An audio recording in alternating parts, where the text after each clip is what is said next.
Hello dear students, welcome again two residence. তোমাদের আমি বলতে বলতে 3টি সেট অলরেডি করিয়ে দিয়েছি পি ব্লক থেকে।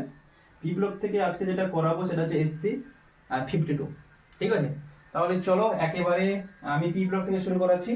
পি ব্লকের একেবারে যে ফার্স্ট যে কোশ্চেনটা আছে দেওয়া আছে কি 3D এক একটা দুটো রিয়াকশন দেওয়া আছে।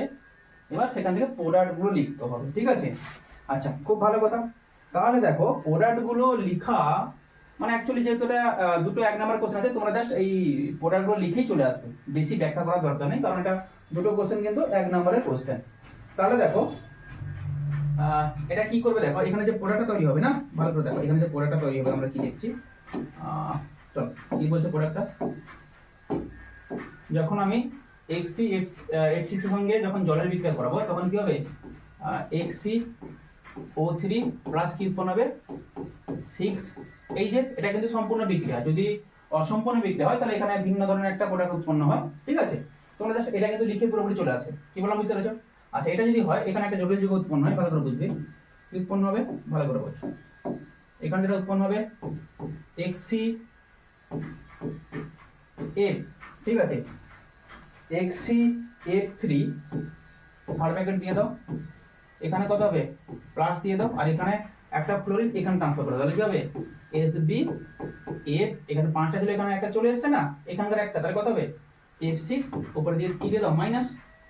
ক্লিয়ার দেখো, তাহলে এটা কিন্তু কোশ্চেন সলভ আউট হয়ে গেল। ক্লিয়ার তো দেখো। আচ্ছা চলো নেক্সট কোশ্চেন কি বলেছে, পাঁচটা থেকে যে কোশ্চেনগুলো বলছে XeO F4 এর Xe সংক্রান্তি নির্ণয় করো। কিছু নেই, দেখো বারবার এই ধরনের কোশ্চেনগুলো কি বলেছি, প্রথমে আমরা কি করব, দেখো অ্যানসার কি, দেখো XeO F4 দিয়েছে তাই না, তাহলে আমি কি বলেছিলাম, দেখো প্রথমে আমরা কি করব, ইলেকট্রনগুলো আমরা ড্র করে ফেলি। জেননের কি আছে বলো তো, জেননের আছে বাইরের কক্ষে 8টা ইলেকট্রন, তাহলে ড্র করে ফেলো একটা দুটো। এবার দেখো ফ্লোরিন আছে, আচ্ছা এটাকে না একটু এরকম ড্র করে ফেলো, এটাকে এরকম ড্র করো, দেখো কিভাবে ড্র করছো। জেনন করে ফেলো, কটা ইলেকট্রন, একটা দুটো তিনটা চারটা পাঁচটা ছটা সাতটা আটটা হয়েছে। এবার এটাকে ভালো করে ড্র করো। কি আছে, একটা অক্সিজেন আছে, তাহলে এখানে একটা অক্সিজেন দিয়ে দাও। অক্সিজেন কতগুলো বন্ড করে, ডাবল বন্ড চলে এসছে। ফ্লোরিন কতগুলো বন্ড করে, একটা করে বন্ড, তাহলে কটা ফ্লোরিন, 4টা ফ্লোরিন, ব্যাস এখানে ফ্লোরিন দিয়ে দাও। আর এখানে কি থাকবে, একটা এলপি। তাহলে এখানে স্টেরিক নাম্বার সমান কত হবে, বারবার বলেছি স্টেরিক নাম্বার সমান কত, number of sigma bond plus কি নাম্বার অফ লোন পেয়ার। এখানে সিগমা বন্ড কতগুলো, একটা সিগমা, দুটো সিগমা, তিনটা সিগমা, চারটা, আর এখানে কি একটা সিগমা, পাই তো ধরবো না, তাহলে কি হবে টোটাল হবে 5টা সিগমা, এবং সঙ্গে এলপি কত, দেখো এলপি হচ্ছে জাস্ট একটা, তাহলে কি থাকবে একটা এলপি, তাহলে কত হবে টোটাল স্টেরিক নাম্বার 6, তাহলে 6 হলে কি হয় sp3d2, তাই না? এবার গঠন বলতে বলেছে, আচ্ছা এটা একটু সাজিয়ে লেখা যাক নাকি, এক্স এভাবে করো, অক্সিজেনটাকে এভাবে লিখে দাও, ঠিক আছে, এবং দাঁড়াও এটাকে সবচেয়ে বেটার হয় এখানে আমি একটা বক্স নিয়ে নিই, সবচেয়ে তোমাদের সুবিধা হবে।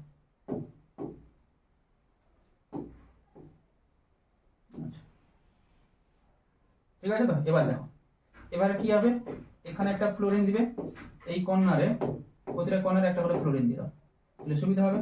এখানে একটা ফ্লোরিন দিয়ে দাও, এখানে একটা ফ্লোরিন দিয়ে দাও, এখানে একটা ফ্লোরিন দিয়ে দাও, এখানে একটা ফ্লোরিন দিয়ে দাও। এরপর কি করবে, এইভাবে কানেকশন করে দাও, ঠিক আছে, বুঝতে পারছো জিনিসটা কি বলছি, কানেকশন করে দাও, আর এখানে একটা এলবিটাকে ঝুলিয়ে দাও। তাহলে দেখতে কেমন হচ্ছে, এটা দেখতে হচ্ছে স্কোয়ার পিরামিড, মানে কেমন, দেখো কি হচ্ছে, মানে আমি কি করবো, এই অক্সিজেনের সঙ্গে এটাকে যোগ করো, এটার সঙ্গে এটাকে যোগ করো, আর এটার সঙ্গে এটাকে যোগ করো, তাই না? কি হচ্ছে দেখো, এটা হচ্ছে 4টা কোণ, মানে কি হচ্ছে, এটা হচ্ছে স্কোয়ার বা যাকে বলছে বর্গ, আর উপর কি আছে পিরামিডের মতন তৈরি হচ্ছে, তা কি বলবো বর্গ পিরামিডীয়, বা যাকে বলছে কি স্কোয়ার স্কোয়ার পিরামিডাল, কি বললাম স্কোয়ার পিরামিডাল।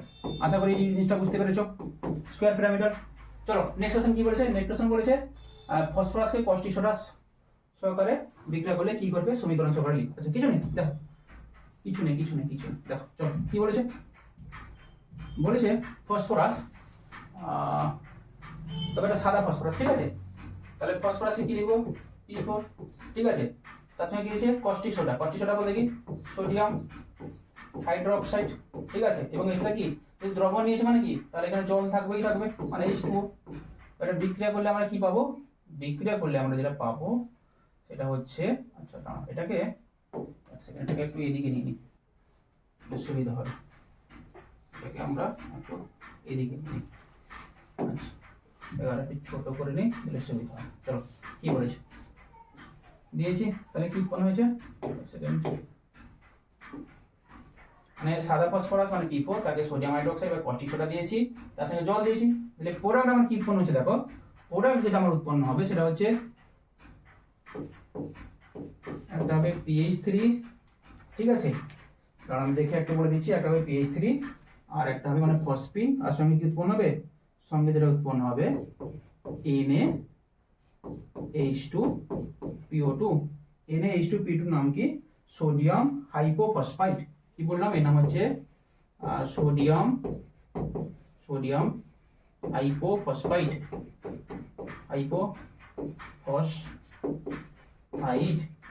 এটা দেখো, এটা কি, এটা তো ফসফিন জানি তো, কি হলো এক সেকেন্ড, এটা কি হলো ফসফিন, তাই তো, আর এটা কি হচ্ছে, এটা কস্টিক সোডা। এবার দেখো এখানে কি হচ্ছে, আর এখানে, হ্যাঁ ঠিক আছে, এবার এটা ব্যালেন্স করা যাক। ব্যালেন্স করলে কি হবে, এটা হচ্ছে 3 এখানে দিয়ে দাও, এখানে 3 দিয়ে দাও, আর এখানে 3 দিয়ে দাও, ব্যালেন্স হয়ে গেছে। আচ্ছা, এটা কিন্তু এক প্রকারের কি বলতো, অসামঞ্জস্যপূর্ণ বিক্রিয়া, ঠিক আছে, মানে কি, অলরেডি এক ক্লাসে আমি বলেছিলাম অসামঞ্জস্যপূর্ণ বিক্রিয়া বলতে কি, মানে যেখানে কোনো একটা কম্পাউন্ডের একটি পরমাণু একটি অংশ জারিত হবে এবং অপর অংশ কি হবে বলতে বিজারিত হবে, যে দুটো ভিন্ন ভিন্ন পদার্থ উৎপন্ন হবে। তাহলে পুরো বিক্রিয়াকে আমরা কি বলবো, পুরো বিক্রিয়াকে বলবো অসামঞ্জস্যপূর্ণ বিক্রিয়া বা ডিসপ্রপোর্শনেশন রিঅ্যাকশন। মানে মধ্যা কথা, যেই সমস্ত বিক্রিয়ায় একটা কম্পাউন্ড একটা অংশ, মানে একটা কম্পাউন্ডের একটি অংশ জারিত হবে এবং অপর একটি অংশ বিজারিত হবে, যে দুটো ভিন্ন ভিন্ন পদার্থ উৎপন্ন করবে, তাদেরকে একসঙ্গে কি বলবো, অসামঞ্জস্যপূর্ণ বিক্রিয়া।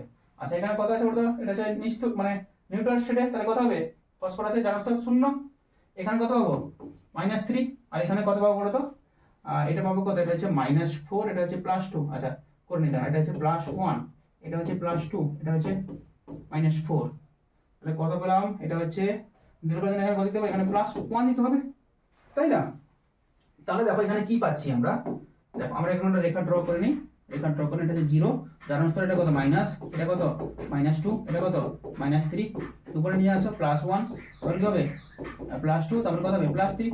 আর আমরা কি জানি, জারণ সংখ্যা যদি বাড়ে, মানে 0 থেকে +1, +1 থেকে +3, জারণ সংখ্যা যদি বাড়ে তখন সেখানে কি হবে, জারণ হবে, আর জারণ সংখ্যা যদি কমে, মানে উপর থেকে যদি নিচের দিকে আসে তখন কি হবে, বিজারণ। তাহলে দেখা যায় এখানে কি হচ্ছে, 0 থেকে কি হচ্ছে দেখো, 0 থেকে হয়েছে -3, আর একটা কি হয়েছে দেখো, 0 থেকে কি হয়েছে, 0 থেকে ফসফরাস কি হয়েছে, 0 থেকে +1, তাই না। দেখো 0 থেকে হয়েছে কি, 0 থেকে হয়েছে একটা +1, আর 0 থেকে একটা কি হয়েছে, 0 থেকে একটা হয়েছে কত দেখলাম, 0 থেকে হয়েছে একটা -3, তাহলে এটা কি হচ্ছে, এটা হচ্ছে বিজারণ। কি বললাম, বিজারণ, যদি জারণ সংখ্যা কমেছে, মানে 0 থেকে -3, এটা কি হবে, বিজারণ।